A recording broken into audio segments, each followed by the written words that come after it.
They're there, just harder to notice. They scroll, they read, they absorb, but they rarely post, rarely comment, rarely draw attention. To most people, they seem inactive, ghosts in the algorithm. But in reality, they're the quiet observers of a world that never stops talking. Their silence isn't absence, it's intention. Because for the quiet ones on social media, every post feels like a small act of exposure, another piece of themselves placed under a spotlight they never asked for. They don't crave visibility, they crave understanding, and they've learned those are rarely the same thing. Psychologists call this social selectivity, the instinct to conserve emotional energy by choosing when and how to engage. It's not about being antisocial, it's about being discerning. For these people, silence is not avoidance. It's a form of protection. From noise, from judgment, from the unspoken demand to always have something to say. They've realized something that most haven't, that online attention doesn't always equal connection, that the loudest voice isn't always the most authentic one. So they choose quiet, not because they have nothing to express, but because they don't want their truth diluted by the chaos of the feed. You won't always see them, but they're there, quietly witnessing, quietly thinking, quietly feeling.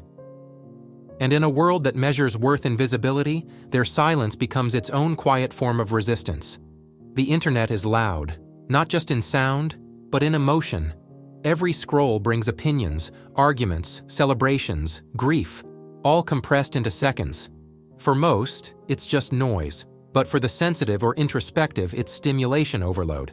Psychologists call this emotional contagion, the way moods spread online like static electricity. Every angry comment, every sad post, every highlight reel of someone else's perfect life, it all leaves a mark. And the quiet ones feel it more than most. They don't just see what people post, they absorb it. The joy, the loneliness, the subtle competition hidden between captions, it all seeps in. Their minds process 10 layers deep while others keep scrolling.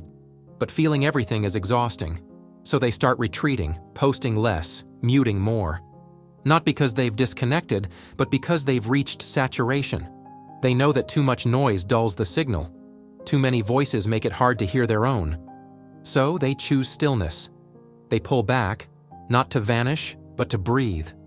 And in that quiet, something sacred returns: attention, focus, presence. They rediscover the rare joy of seeing the world without needing to perform inside it. Because while the world shouts to be seen, the quiet ones listen, and in their silence they see everything. For the quiet ones, silence isn't about having nothing to say. It's about not wanting to say it wrong. Online, words lose their warmth. Tone disappears. Intent gets flattened. And vulnerability, the kind that feels honest in person, becomes risky when strangers can dissect it with no context. So you hesitate. You type. You edit. You delete. You wonder if your truth will land the wrong way, or worse, be ignored completely. Psychologists call this anticipatory rejection. It's the belief, often rooted in early experiences of being misunderstood or dismissed, that honesty will lead to pain. And so, silence becomes safer than exposure. You want to share what's real, your thoughts, your art, your ache, but the internet doesn't reward sincerity. It rewards performance. So you stay quiet, not out of arrogance, but out of protection. You've seen what happens when people share too much. How compassion turns to critique. How nuance gets lost in algorithms built for outrage. You learn that not every thought is meant to be public. That depth is sacred, and not everyone knows how to hold it gently.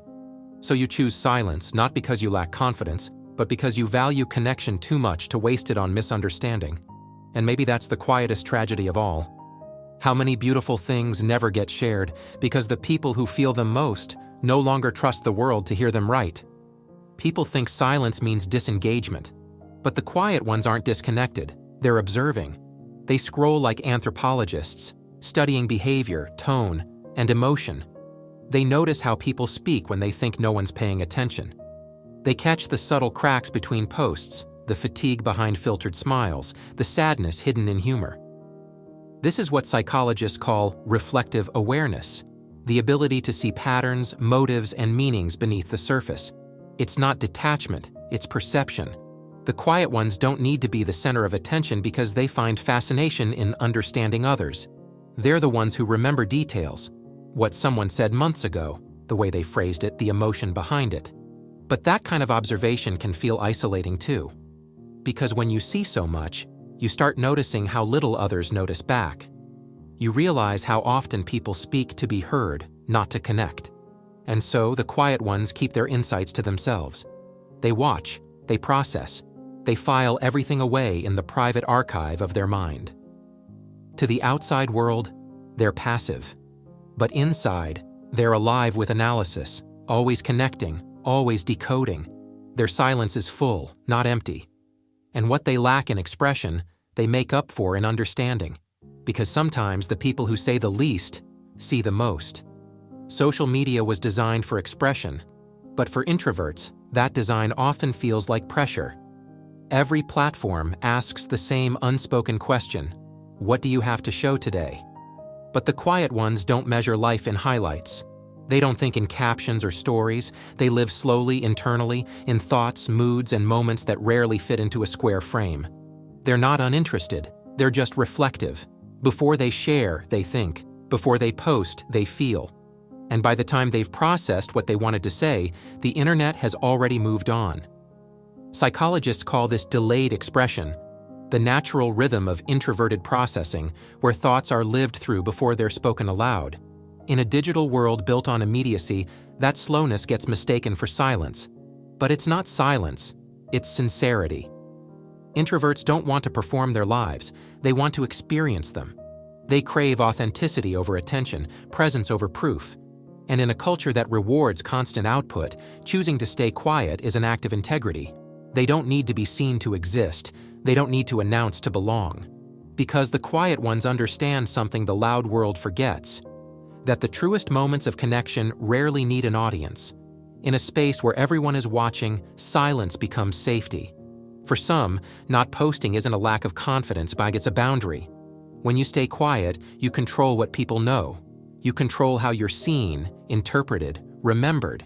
Psychologists call this impression management, but for the quiet ones, it's not manipulation, it's protection. They've learned that once something is shared, it no longer belongs fully to them. It becomes public property, dissected, judged, misunderstood.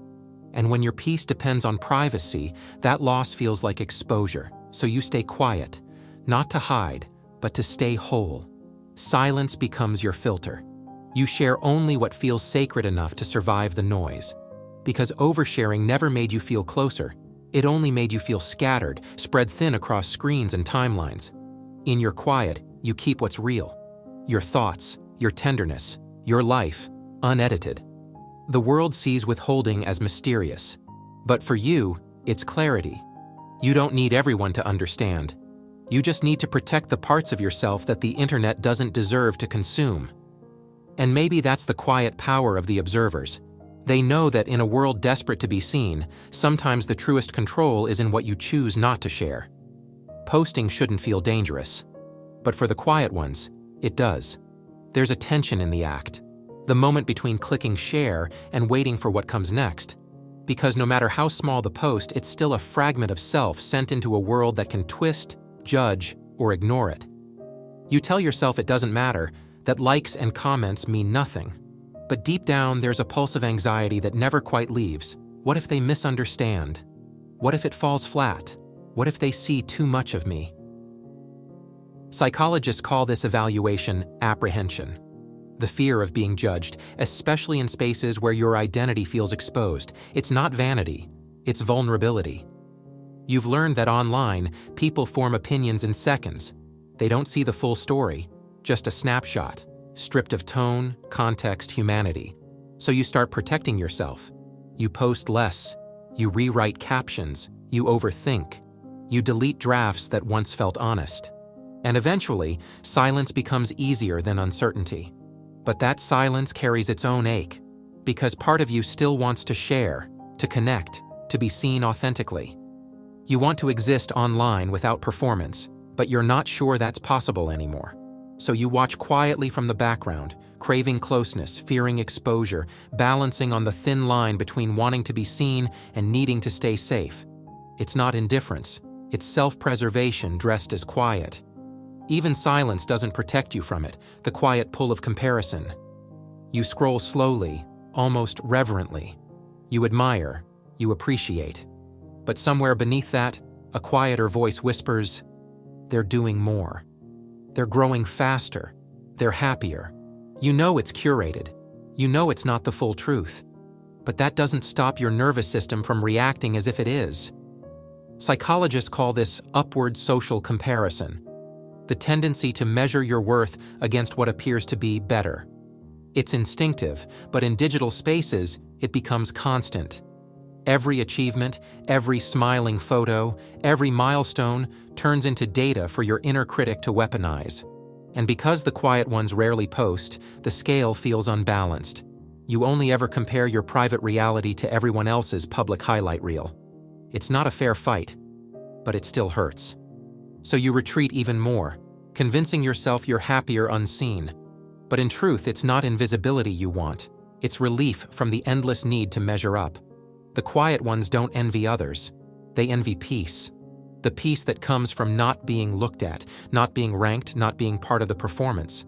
Because deep down they know comparison is the loudest thief of quiet joy. And so they protect that joy the only way they know how, by staying still, by staying small, by staying free from the noise that tells them who they should be. They rarely speak, but when they do, it matters. Because silence teaches something that noise never can: attention. While others post impulsively, the quiet ones process. They sit with things. They think before they answer. They feel before they respond. Their words don't rush. They arrive.